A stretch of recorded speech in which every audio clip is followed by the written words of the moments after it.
고난주간 네 번째 날 이야기, 그런 제목으로 주님 말씀 나눌 때 은혜와 축복의 복된 시간 되어지기를 소망합니다.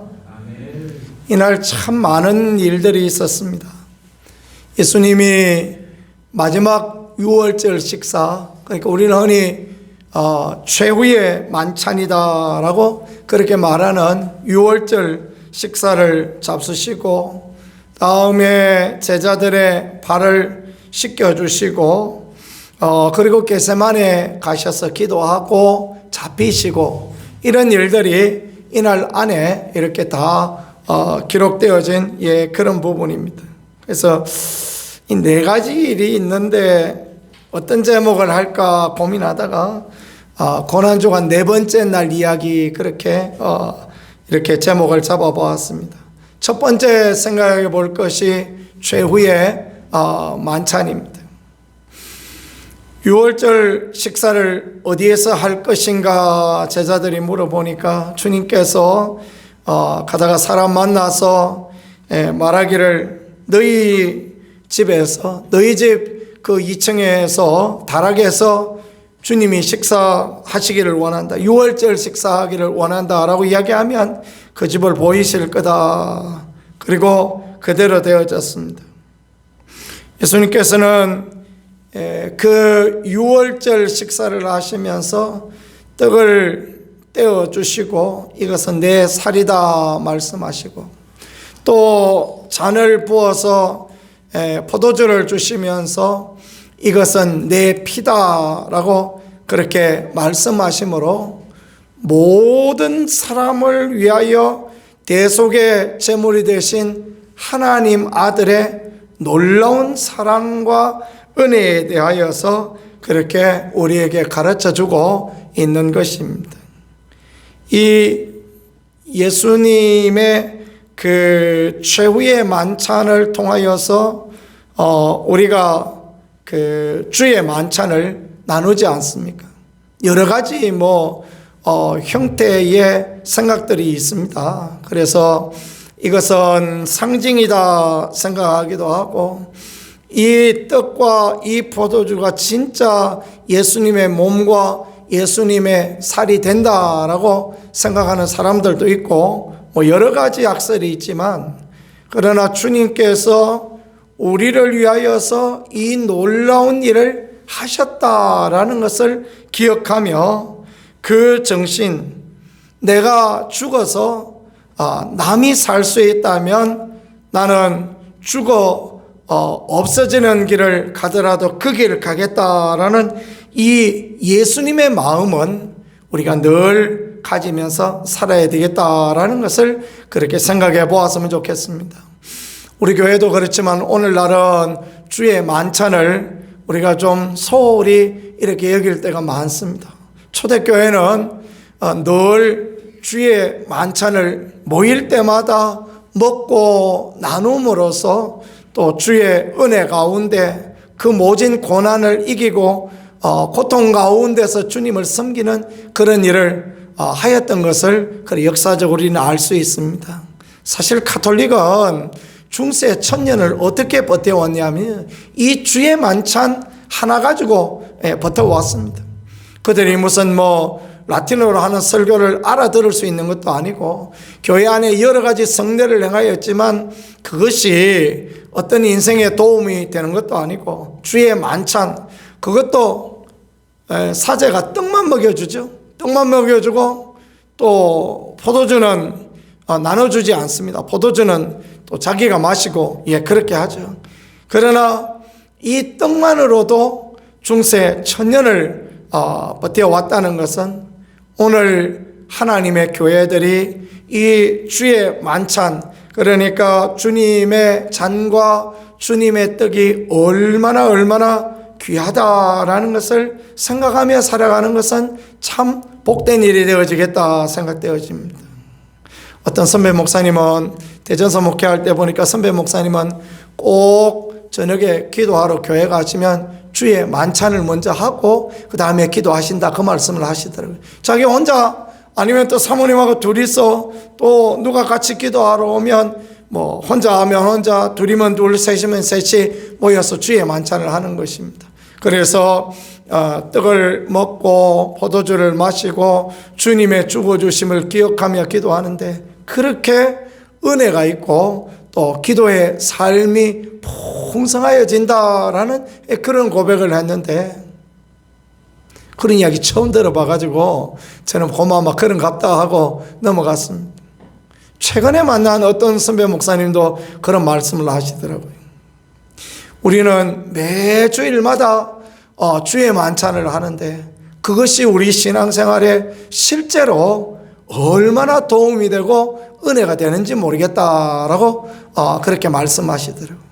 그러니까 우리는 개신교는 주의 만찬의 상징설이다라는 의미를 갖고 있습니다. 그러니까 주님이 우리에게 그렇게 모범을 보였으니까 우리는 그것을 기념한다라는 정도에 머물러 있는데, 많은 영성을 추구하는 분들이 정말 주의 만찬을 나누어 보니까 하나님의 은혜가 임하고 악한 영향력이 끊어지고 또 우리의 삶의 생각이 바꾸어지고 우리의 삶의 간정이 나타나더라, 그런 이야기를 하는데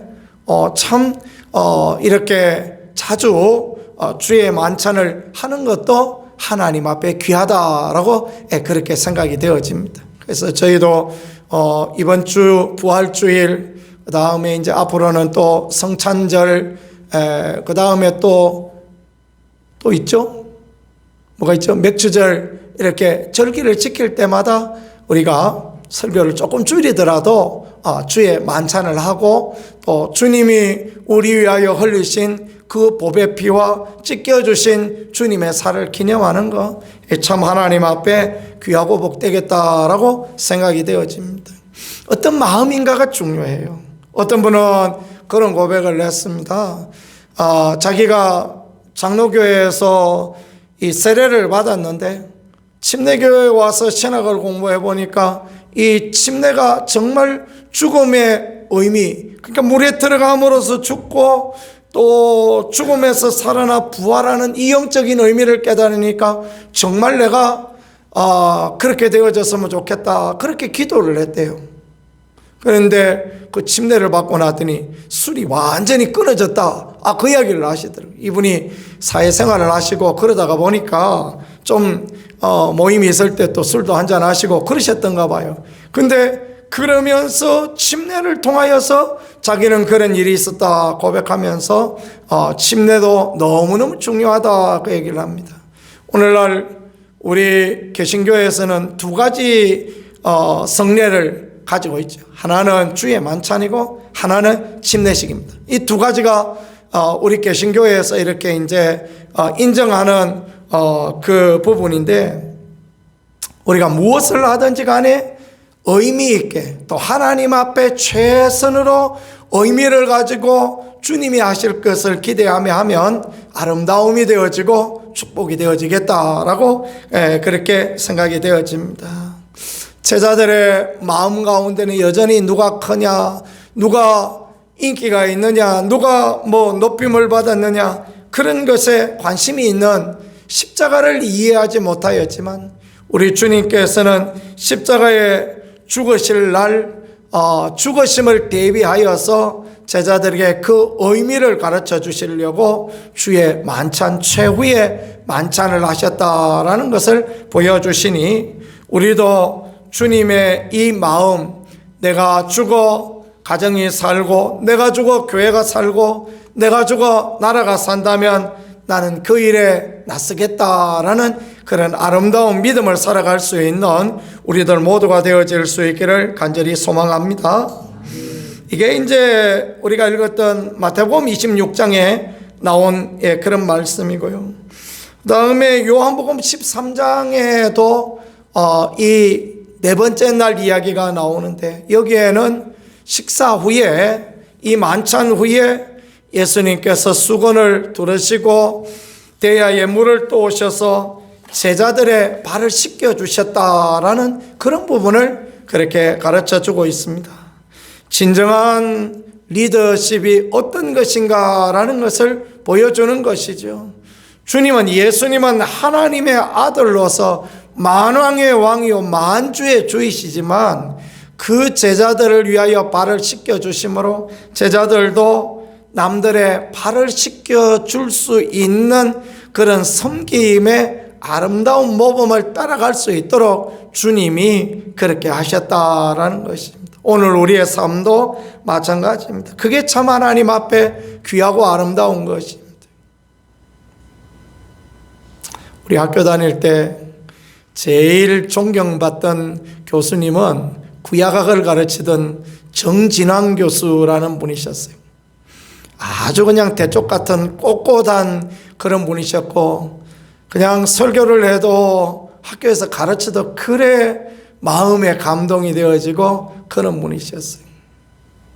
근데 그분에게 배움을 받을 때에 학교 학장님은 교회사를 가르치던 허 교수님이셨어요.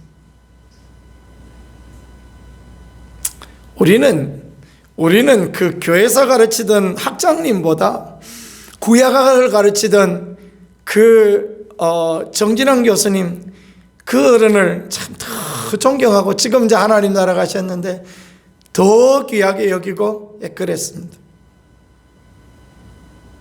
캠퍼스 이전을 할 때 학교가 목동에 있다가 하기동으로 이사를 갔잖아요. 그럴 때 학생들이 많이 데모하고 그랬습니다. 선지학교가 여기 목동에 여기 있는 게 나쁘지 않은데 뭐 하려고 저 하기동 꼴짜기로 가느냐, 그런 이야기를 하고 많이 갈등이 심화되고 그랬습니다. 그럴 때 그 정진환 교수님이 그 채플에서 학생들이 다 모인 자리에 자기 설교할 때 그 이야기를 하셨어요. 나는 허 학장님이, 허긴이라는 학장님이신데 이 허 학장님이 캠퍼스 이전을 위하여 하나님이 세우신 종이다라고 나는 그렇게 인정하고 나는 그분을 전적으로 지지한다. 그런 이야기를 하셨어요. 우리는 마음이 안 가는데, 우리는 그런 생각이 없었는데, 그 뒤에 한번 수업 시간에 이분이 그 말씀을 하시더라고요. 우리 정 교수님이 하시는 이야기가, 내가 우리 허 학장님을 새로 보는 계기가 있었다, 그 말씀을 해요. 그래서 그러면서 하시는 이야기가, 어느 날 그 이제 여성에 있는 호텔에서 그 교수님들 이제 그 왜 연초에 되면 그 할애회 그런 거 하지 않습니까? 그래서 이제 교수님들이 모여서 회의도 하고 또 축복하기도 하고 내년도 계획들도 나누고 그런 모임이 있었다는 거예요. 그랬는데 교수님들이 다 이렇게 들어왔는데 학장님만 안 보이시는 거예요. 그 이제 시작할 때가 거의 됐는데 학장님만 안 보이셔서 당신이 이제 학장님 어디 가셨나 하고 한번 나가보셨다는 거예요. 아마 그분이 그때 학교에 교무과장이나 이런 중요한 자리를 맡으셨겠죠. 나가봤더니요, 세상에나 학장님이 화장실 갔다 들어오시면서 그 40-50명 되는 교수님들의 신발을 하나하나 이렇게 다 정리해서 나갈 때 딱 나가시기 좋게 이렇게 정리를 해놓고 계시더라, 그 얘기를 하세요. 그걸 보면서 이분이 정말 섬김과 겸손의 리더구나라는 것을 생각했다라는 것입니다. 그리고 그분이 이제 그런 모양을 보이는 학장님을 보면서 존경이 가더라라고 그 말씀하시고, 그리고 캠퍼스 이전할 때 하나님이 세운 종이다라고 나는 전적인 지지를 보냈다라고 그 이야기를 했습니다. 근데 사실은 그랬어요. 우리가 그 목동에 2만 평의 땅이 있었거든요. 10,000평은 과수원 부지였고 지금은 거기 아파트가 들어서 있습니다. 그리고 이제 10,000평은 우리 캠퍼스였고, 이 10,000평을 팔아가지고 하기동에 68,000평의 땅을 샀어요. 그리고 이 만평을 대산건설이라는 회사에다가 주는 대신에 우리 학교를 지어달라. 200억이 들었어요. 학교 지을 때. 그때가 언제입니까? 그러니까 91년도에 그 기공을 했던 것 같은데 그때 200억을 들어서 학교를 지었거든요. 그래서 학교는 이 땅 팔고 그 다음에 이 캠퍼스 부지를 내어주는 조건으로 그렇게 이제 정말 손 하나 안 대고 학교를 6만 8천 평 위에 그렇게 지었습니다. 아시아에서는 최고 잘 지어지고 최고 넓은 신학교로 자리매김했습니다. 지금 보면 노은동의 최고 노란자리에 그렇게 서 있게 되어졌습니다. 얼마나 감사한지 모르겠습니다.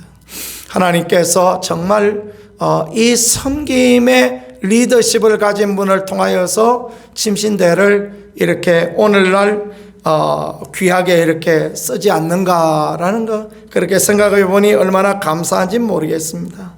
제자됨의 아름다운 상징은 무엇이겠습니까? 그것은 섬김과 사랑입니다.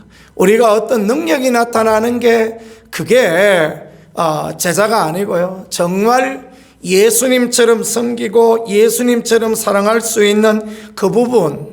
그래서 제자들은 엉뚱한 이야기하고 엉뚱한 생각에 빠져 있지만 사랑하시되 끝까지 사랑하셨다. 그런 말씀 성경이 우리에게 가르쳐 주고 있지 않습니까? 그런 부분이 얼마나 귀한지요. 마더 테레사는 주님이 우리를 부르신 것은 성공으로서가 아니고 섬김의 자리로 부르셨다. 그런 말을 했다고 합니다.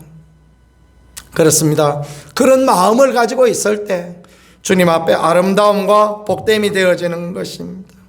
가룟 유다가 배반할 것을 미리 말씀하십니다. 다 알고 계십니다. 그릇에 나와 함께 손을 넣는 자가 그다 말씀하시고 가룟 유다가 뻔뻔스럽게 주여 나는 아니지요. 참 어떻게 그런 말을 할 수 있어요. 그죠? 뻔뻔스럽게 그 말을 하는데 주님은 네가 맞다. 그런 식으로 말씀하시죠. 그런데 그럼에도 불구하고 책망하지 않으시고 끝까지 사랑하시는 주님. 차라리 나지 않았으면 좋지 않았겠느냐 말하는 것은 얼마나 애틋함으로 그를 불쌍히 여기신다라는 것, 그걸 이렇게 보여주는 거 아니겠습니까? 우리는 어리석게도 우리는 무슨 똥 묻은 개가 겨 묻은 개 나무랜다라는 속담이 있듯이 어리석게도 우리가 더 많은 죄인이고 우리가 더 어리석은 자인데 조금 어리석은 사람을 책망하고 그럴 때가 얼마나 그렇게 많은데 주님께서 사랑하시되 끝까지 사랑하셨다라는 것은 참 하나님 앞에 고개가 숙여지는 그런 말씀 아닐까라고 생각이 되어집니다. 겟세마네 동산에 가셨습니다. 겟세마네 동산에서 기도 드리십니다. 제자들은 너무너무 피곤해서 눈도 못 뜨고 있는 그때에 주님은 겟세마네에서 아버지의 뜻을 구하는 그런 기도를 올려드리십니다. 주여 내 뜻대로 마옵시고 아버지 뜻대로 하옵소서. 이런 기도가 참으로 오늘을 살아가는 우리에게 얼마나 필요할지요. 예수님의 기도도 처음에 보면 이 잔을 내게서 옮기시옵소서 기도했지만 그러나 아버지여 아버지의 뜻이 이루어지기를 원합니다 기도했던 그 주님의 기도는 오늘 우리의 기도가 어떠해야 될 것이다 라는 것을 보여주시는 아름다운 모델이 되어지겠습니다. 그러시다가 결국은 우리 주님은 가룟 유다와 대제사장의 병졸들에 의하여서 잡혀가셨습니다. 꽁꽁 묶여서 잡혀가십니다. 주님은 무엇에 잡혀서 잡혀가신 것입니까? 하나님의 뜻에, 하나님의 원하심에 잡혀서 잡혀가신 것입니다. 우리는 우리의 생각과 우리의 욕심과 우리의 뜻에 잡혀서 살 때가 얼마나 그렇게 많습니까? 오늘을 살아가는 우리들이 예수님의 정신, 이 최후의 만찬을 통하여 내가 죽고 내 살을 찢어 내 피를 흘려서라도 너희가 살 수 있다면 하셨던 그 주님의 희생정신, 우리가 본받아가면서 살아가는 그런 사람들이 되어져야 되겠습니다. 이게 참 하나님 앞에 얼마나 귀합니까? 제자들의 발을 씻겨주셨던 섬김의 아름다운 모델들, 사랑하시되 끝까지 사랑하셨던 주님의 그 사랑, 하나님의 뜻에, 하나님의 원하심에 사로잡혀 가셨던 이 고난주간 네 번째 날의 이야기는 오늘 우리가 마땅히 어떻게 살고 어떻게 하나님 앞에 나가야 될 것이다라는 것을 온전히 보여주시는 그런 말씀 아닐까라고 생각이 되어집니다. 저와 여러분, 우리 모두가 주님을 따라가고 주님을 기쁘시게 하는 그 복된 자리, 우리 주님의 모델을 따라가는 그 아름다운 자리에 설 수 있기를 예수 그리스도 이름으로 간절히 축복합니다.